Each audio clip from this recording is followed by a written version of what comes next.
बिस्मिल्लाहिर्रहमानिर्रहीम। अस्सलाम वालेकुम नाज़रीन, आप यूट्यूब चैनल देख रहे हैं। मैं इमरान खान हूँ। अडियाला बॉर्डर के बाहर जो है वो दोबारा से टेंशन हो गई है। पाकिस्तान में दो बॉर्डर्स हैं। एक इस वक्त जहाँ टेंशन है वो इंडिया पाकिस्तान का बॉर्डर है, लाइन ऑफ कंट्रोल, और एक लाइन ऑफ कंट्रोल जो है वो अडियाला के बाहर बनाई गई है पाकिस्तान की एस्टेब्लिशमेंट की जानिब से कि इसको कोई क्रॉस ना करे।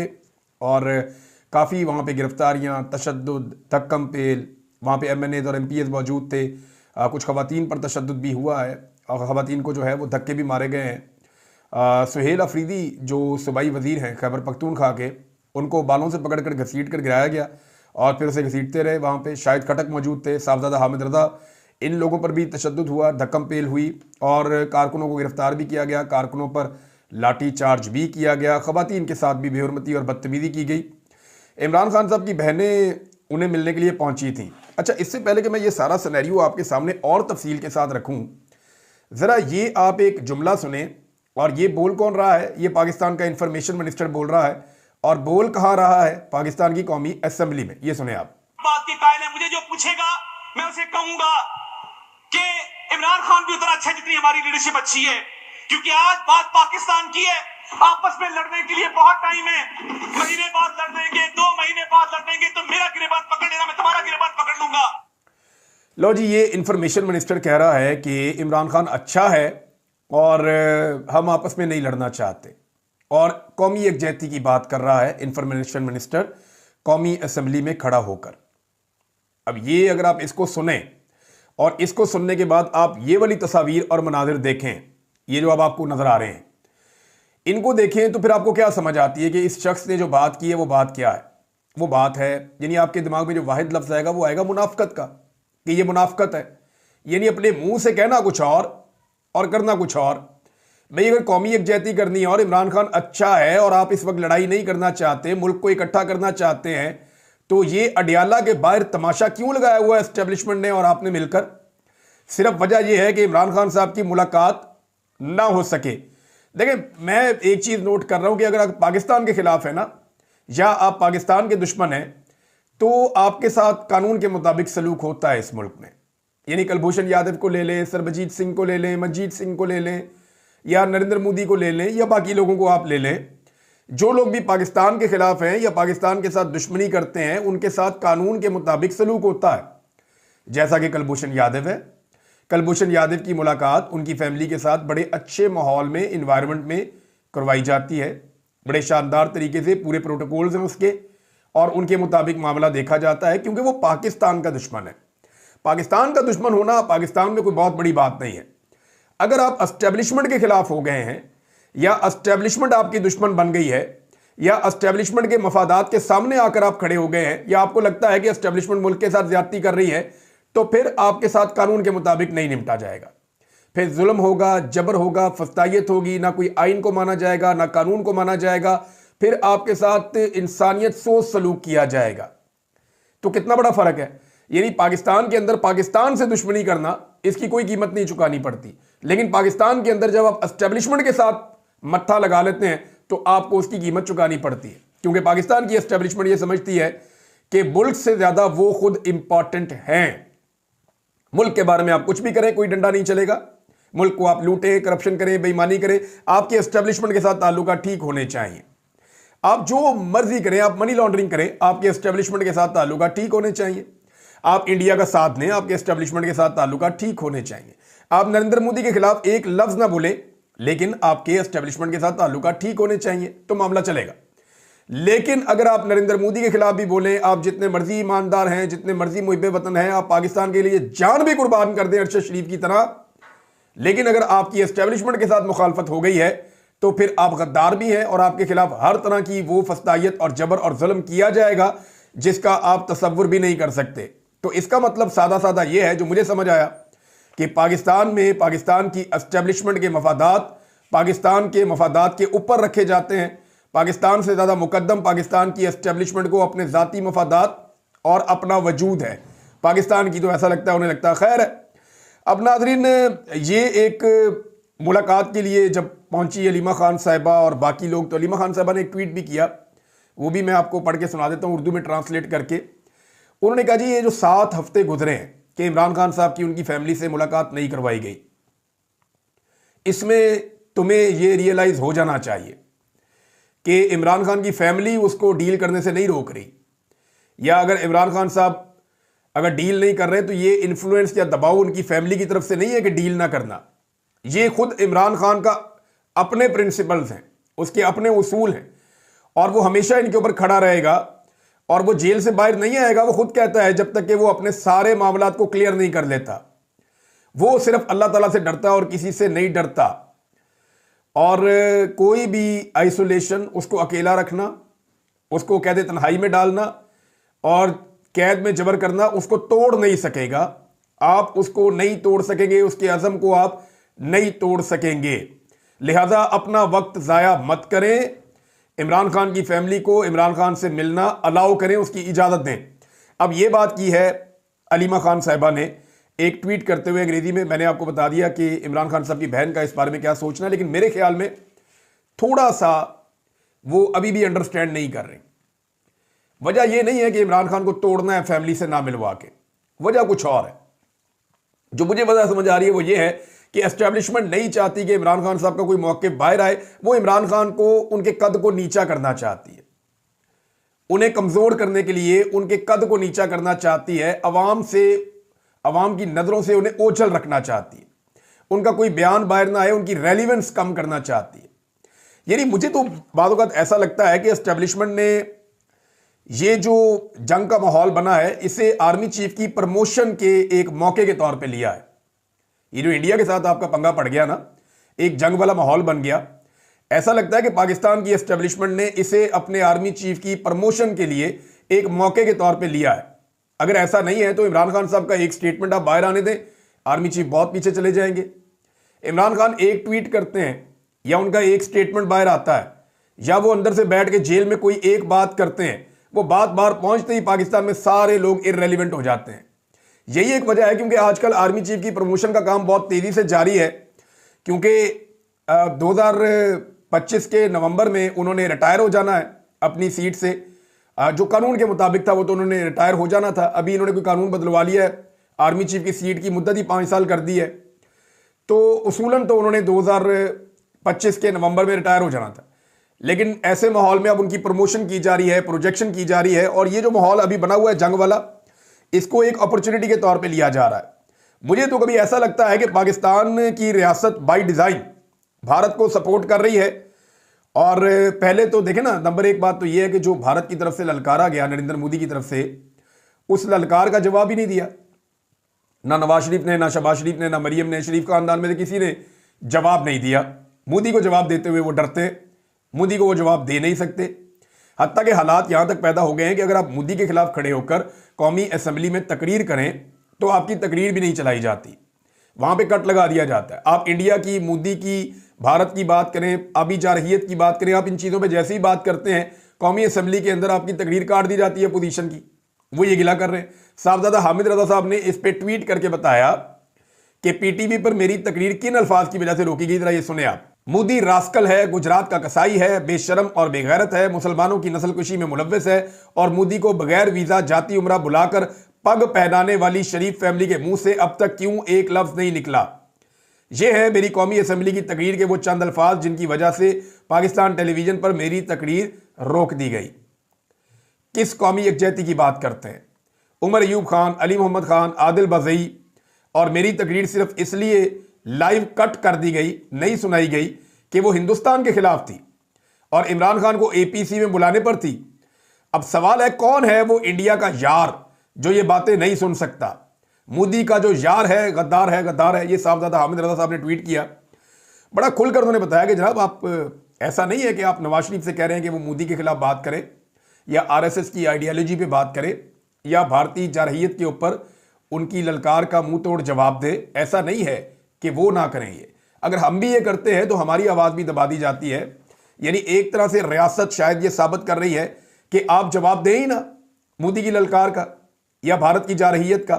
यानी मुझे ऐसा लगता है कि पाकिस्तान की रियासत बाई डिज़ाइन भारत को सपोर्ट कर रही है इन कामों में, कि जो लोग खुद तो आप जवाब देते नहीं है, जो जवाब देना चाह रहे हैं उनको आप देने नहीं दे रहे।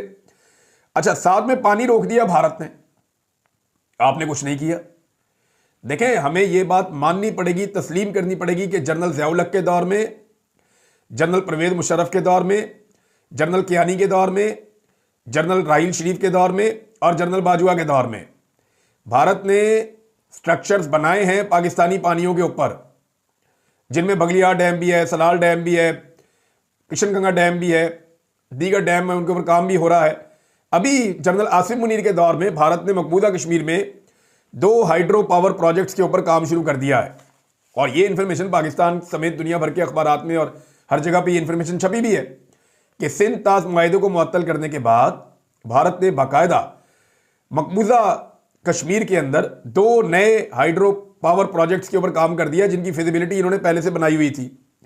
तो अब जो शख्स जवाब दे सकता है, यानी पानी रोक दिया आपने, जवाब क्या दिया? कुछ भी नहीं दिया। हुकूमत ने अपना पैंतरा बदल दिया है, ये भी मैं आपको बता दूं। राना सनाउल्लाह साहब ने एक इंटरव्यू देते हुए अपना पैंतरा बदल दिया है। इससे पहले जो इसहाक डार ने कहा था, मैंने आपको सुना दिया था। इसहाक डार ने कहा था कि अगर आपने पानी रोका तो इसको हम एक्ट ऑफ वॉर समझेंगे, और एक्ट ऑफ वॉर का मतलब यह है कि आपने जंग का आगाज कर दिया है, फिर पाकिस्तान जवाब देगा। फिर बार बार यह भी कहा गया पाकिस्तान के वफाकी वुज़रा की जानिब से, काबीना की जानिब से, कि इंडिया ने पानी रोका तो हम वो स्ट्रक्चर्स तबाह कर देंगे। अब पाकिस्तान के पानियों के ऊपर बहुत सारे स्ट्रक्चर्स पहले ही इंडिया बना चुका है, लेकिन पानी नहीं रोकता था। अब इंडिया ने उन स्ट्रक्चर्स की मदद से पाकिस्तान का पानी रोकना शुरू कर दिया है, और यह पाकिस्तान के मीडिया में रिपोर्ट हुआ है, इंडिया के मीडिया में रिपोर्ट हुआ है, आलमी मीडिया में रिपोर्ट हुआ है। तो क्या पाकिस्तान वो स्ट्रक्चर्स गिराएगा?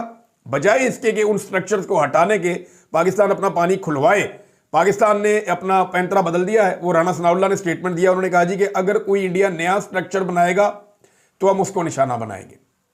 तो जो पुराने स्ट्रक्चर जो आपके पानी पे बनाए थे इंडिया ने, जिसपे उन्होंने आपको ये यकीन दहानी करवाई थी कि आपका पानी नहीं रोकेंगे, हमने सिर्फ बिजली बनानी है, हम आपका पानी नहीं रोकेंगे, इंडिया की यकीन दहानियों पे आपने यकीन किया और आज इंडिया वहां से पानी रोकता है।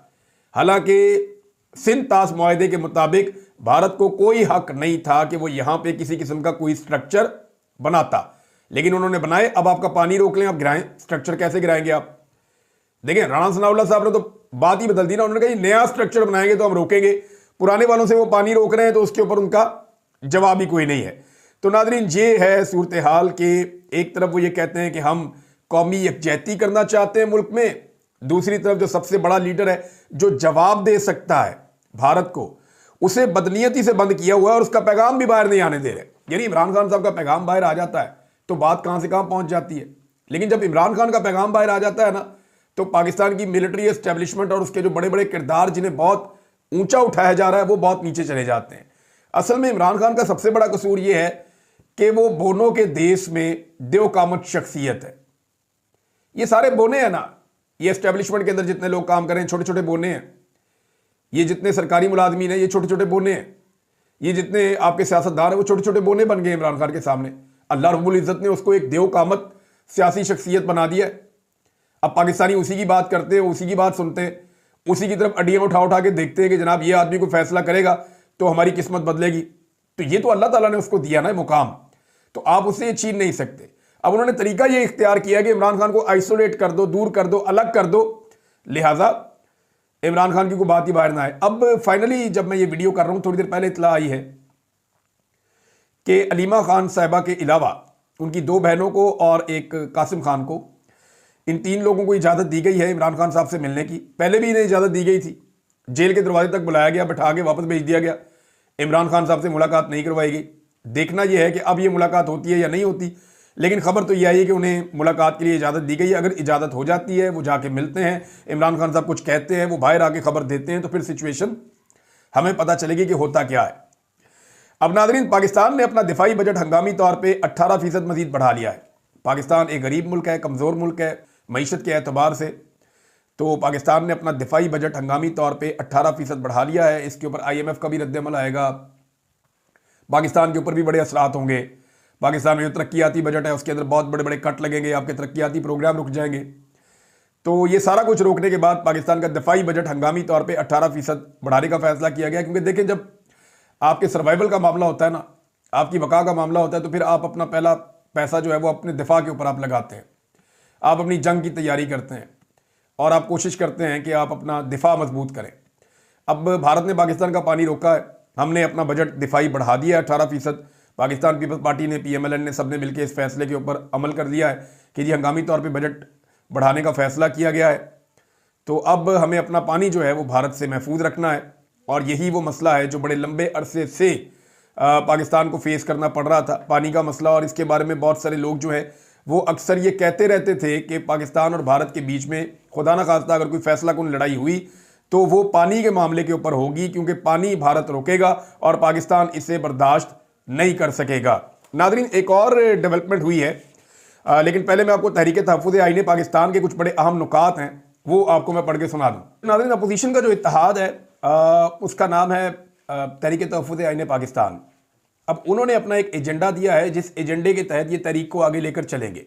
अगर आप एजेंडा पढ़ें तो इसमें पाकिस्तान के मसाइल का वाकई हल मौजूद है और बड़ा शानदार एजेंडा इन्होंने पेश किया है। ये हर पाकिस्तानी को सुनना चाहिए और समझना चाहिए कि पाकिस्तान को आगे बढ़ने के लिए कौन सी ऐसी चीज़ें हैं जो ज़रूर करनी पड़ेंगी। जो पहली शिक है, ये जो एलामिया जारी किया गया है अपोजिशन की जानिब से, उसकी जो पहली शिक है ये मुस्तफ़ा नवाज खोखर साहब ने शिकें पढ़ के सुनाई हैं। पहली शिक में ही 8 फरवरी के इंतखाबात को कलअदम करार देने और मुल्क में नए इंतखाबात करवाने का मुतालबा कर दिया गया। ऐसे इंतखाबात करवाए जाएं जिनमें एजेंसियों और इदारों का कोई किरदार ना हो। दूसरा, आइन के आर्टिकल 8 से 28 तक जो कि बुनियादी इंसानी हकूक से मुताल्लिक हैं, पाकिस्तान में उन पर अमल दरामद अमलन ख़त्म हो चुका है। पीका एक्ट और 26वीं तरमीम जैसी काली कानून साजी इस काली असम्बली से करवाई गई जो अपोजिशन इत्तेहाद इसे मुस्तरद करता है। नंबर 3, आइन के आर्टिकल 245 के तहत फ़ौज की जिन जिम्मेदारियों का तयन किया गया है फ़ौज को इन तक महदूद किया जाए। फ़ौज की जानिब से हाकमियत में मुदाखलत की वजह अवाम और फ़ौज में जो फ़र्क पैदा हो गया है वो ख़तरनाक है। नंबर 4, अपोजिशन इत्तेहाद मुतालबा करता है कि नेशनल एक्शन प्लान पर मुकम्मल अमल दरामद किया जाए। मुल्क में दहशतगर्दी और मुल्क के एक बड़े हिस्से पर रियासत की रिट ख़त्म होने और पारा चनार समेत मुल्क में फ़िरका वारियत के बढ़ने की अपोजिशन इत्तेहाद मजम्मत करता है, तशवीश का इजहार करता है। नंबर 5, अपोजिशन इत्तेहाद हुकूमत के शाहाना खर्चों में कमी और अवाम पाकिस्तान पर टैक्सों की भरमार में कमी का मुतालबा करता है, क्योंकि इन टैक्सों से पाकिस्तान की मईशत रुक चुकी है। नंबर 6, हुकूमत ने अदलिया को झेली महकमा बनाने के लिए जो कोर्ट पैकिंग की गई है, अदलिया को यरगमाल बना लिया गया है, और इस ज़िमन में जो तकर्रियाँ और तबादले किए गए हैं, अपोजिशन इत्तेहाद इसकी मजम्मत करता है और अपोजिशन इत्तेहाद ऐसी तमाम तकर्रियों को मुस्तरद करता है। नंबर 7, अपोजिशन इत्तेहाद पानी के वसाइल की तकसीम 1991 के वाटर पर अमल दरामद पर होना चाहिए। सिंध के अवाम के पानी में कमी और दरियाए सिंध के बहाव में कमी का सबब बनने वाले मनसूबे पर पेशगी एतमाद में ना लेने की मजम्मत करते हैं और चोलिस्तान की नहरों की SIFC के जरिए तेज तरीन तकमील वफाक के मुनाफी हम समझते हैं। नंबर 8, अपोजिशन इत्तेहाद 18वीं तरमीम के जरिए सूबों को मिलने वाले इख्तियारात पर SIFC के क़याम को काली ज़रब समझता है। 5 सूबों को दहाइयों की जद्दोजहद के बाद मिलने वाले हकूक SIFC जैसे गैर नुमाइंदा फोरम के जरिए सलब नहीं किए जा सकते। सूबाई हुकूक जो है वो SIFC ले रही है और वो तमाम वसाइल का रुख अपनी तरफ मोड़ रही है और SIFC को जो है वो फौज कंट्रोल करती है। अच्छा जी, नंबर 9, पाकिस्तान में पाकिस्तानियों को मिसिंग पर्सन्स बनाना बंद किया जाए और इस अमल की संगीनी और दूर रस नताइज को समझते हुए पहले से मिसिंग पर्सन्स को अदालतों में पेश करने का अपोजिशन का इत्तेहाद जो है वो मुतालबा करता है। शिक नंबर 10, आर्टिफिशियल इंटेलिजेंस के दौर में इंटरनेट पर पाबंदी काबिल मजम्मत ही नहीं बल्कि बाइस शर्म है। अपोजिशन इत्तेहाद इंटरनेट बंदिश फौरन खत्म करने का मुतालबा करता है। नंबर 11, 60% नौजवानों की आबादी वाले मुल्क में स्टूडेंट यूनियन पर पाबंदी खत्म की जाए। नंबर 12, आइन के आर्टिकल 140 के तहत इस्लामाबाद और पाकिस्तान में पंजाब में शफाफ बल्दियाती इंतखाबात करवाए जाएं और कोयटा मेट्रोपॉलिटन के नताइज रोक लिए गए थे, वहां पर भी हकीकी मानों में इख्तियारात निचली सतह पर मुंतकिल किए जाएं। शिक नंबर 13, इमरान खान समेत तमाम सियासी असीरान की रिहाई और जाली मुकदमात को फौरी खत्म किया जाए। शिक नंबर 14, खारजी महाद पर अपोजिशन इत्तेहाद हुकूमत से मुतालबा करता है कि हुकूमत खुद नुमाई से बाहर आए और तेजी से बदलती सूरत हाल का इदराक करे। आखिरी शिक इनकी यह है कि तमाम सियासी जमातों के इत्तफाक से ट्रुथ एंड रिकन्सिलिएशन कमीशन बनाया जाए जो माजी के वाकयात पर हकायक पर मबनी रिपोर्ट जमा करवाने। चार्टर ऑफ डेमोक्रेसी की शिक नंबर 13 में मौजूद हुकूमती इत्तेहाद इस कमीशन के लिए इत्तफाक कर चुका है। यह है जनाब अपोजिशन का एजेंडा जिसके तहत वो अपनी तहरीक को आगे बढ़ाएंगे। वैसे ये एजेंडा जितना मर्जी आप बना लें, जब तक आप अवामी ताकत को इकट्ठा नहीं करेंगे तब तक आप अपने एजेंडे पर अमल दरामद नहीं करवा सकते। आपको भरपूर अवामी ताकत इकट्ठी करके इस हुकूमत के खिलाफ खड़ी करनी पड़ेगी, तभी होगा। नाज़रीन, मखसूस नशिस्तों वाला जो केस है वो सुप्रीम कोर्ट ऑफ पाकिस्तान में लगा हुआ था। उस हवाले से जो डेवलपमेंट है वो ये है कि मखसूस नशिस्तों के मुकदमे में नज़रसानी खारिज करने पर तौहीन अदालत के बेंच से भी जस्टिस आयशा मलिक और जस्टिस अकील अब्बासी को निकाल दिया गया है। यानी इस बात का ख्याल रखा जा रहा है कि कोई जज ऐसा शामिल ना हो जो इस हुकूमत के अज़ाइम के रास्ते में रुकावट बन जाए। जब से ये आईनी अदालतें बनी है ना, पाकिस्तान की अदलिया का अल्लाह ही हाफिज है। बेड़ा गर्क कर दिया है इन्होंने पाकिस्तान की अदलिया का। और मखसूस नशिस्तों के केस के बेंच से जस्टिस आयशा मलिक और जस्टिस अकील अब्बासी को हटा दिया गया। अब 11 रुकनी बेंच इसकी समाअत करेगा। लेकिन एक और बड़ी मज़ेदार चीज़ ये हुई कि मखसूस नशिस्तों वाला जब केस लगा सुप्रीम कोर्ट में तो बेशुमार औरतें वहाँ पर पहुँच गई जिन्हें हमने पहले कभी देखा ही नहीं। ये औरतें अडियाला जेल के बाहर इमरान खान साहब की बहनों के साथ नहीं जाती, लेकिन क्योंकि ये मखसूस नशिस्तों के लिए उम्मीदवार हैं तो ये सुप्रीम कोर्ट पहुंच जाती हैं। ये वहाँ पे सहाफ़ी रिपोर्ट कर रहे थे। वैसे तो वज़ीर आला खैबर पख्तूनख्वा भी नहीं पहुंचा। अली अमीन गंडापुर जो हैं उनको वज़ीर आला इमरान खान साहब के नाम पे बनाया गया और लोगों ने वोट इसलिए दिया था कि आपने इमरान खान को रिहाई दिलानी है। वो इमरान खान को रिहाई क्या दिलानी है, रसाई तक नहीं हो रही। सोचे ना, एक वज़ीर आला अगर खुद आ जाएगा तो पुलिस ऐसे टॉर्चर कर सकती है, ऐसे बदतमीजी कर सकती है। उनकी बहनों को रोज़ाना वहाँ पे शटल कॉक बना देते हैं, कभी यहाँ से मारते हैं, कभी वहाँ से मारते हैं, कभी यहाँ से घसीटते हैं, कभी गिरफ्तार करके ले जाते हैं। और गंडापुर जो इमरान खान के नाम के ऊपर वोट लेकर वज़ीर आज़म बन के बैठा हुआ है, वो बड़ा अजीबोगरीब ही, मुझे समझ नहीं आ रही कि ये एक करैक्टर को हुआ क्या है। अच्छा खासा अली अमीन गंडापुर इमरान खान साहब का साथी था, लेकिन वो तमाम ऐसे काम कर रहा है जो मुझे ऐसा लगता है कि इमरान खान को शायद सूट भी नहीं करते और इमरान खान इसको शायद बुरा मनाएंगे। यानी एक बच्ची बैठी हुई है सामने और वहाँ पे सिगरेट लगाया हुआ है, एक तकरीब में बैठे हुए वहाँ सिगरेट लगाया हुआ है। ये क्या बिहेवियर है, ये एटीट्यूड है वज़ीर आला वाला। यानी पहले यानी सिगरेट पी के कश लगाने से लोग आपको दलेर नहीं समझेंगे। आप अपना इमेज तबाह कर चुके हैं जब आप आईजी के सामने छुप गए थे और आप सारी रात छुपे रहे, फिर आप पहाड़ियां क्रॉस करते रहे। जब आप एक आईजी से, एक नॉर्मल पुलिस वाले से, एक वज़ीर आला होकर आप डर गए और आप बुज़दिलों की तरह भाग गए, तो उस वक्त आपका इमेज तबाह हो गया। अब पब्लिक के अंदर बैठ के, बच्चों के सामने बैठ के सिगरेट लगाना, उसके कश उड़ाना, इससे आपका कोई इमेज बिल्डिंग नहीं होगा। गंडापुर साहब, आपने अपने पांव पे कुल्हाड़ा मार दिया, अपने आप को एक्सपोज कर दिया। अब तक इतनी, अपना ख्याल रखिएगा, अपने चैनल का भी। अल्लाह हाफ़िज़।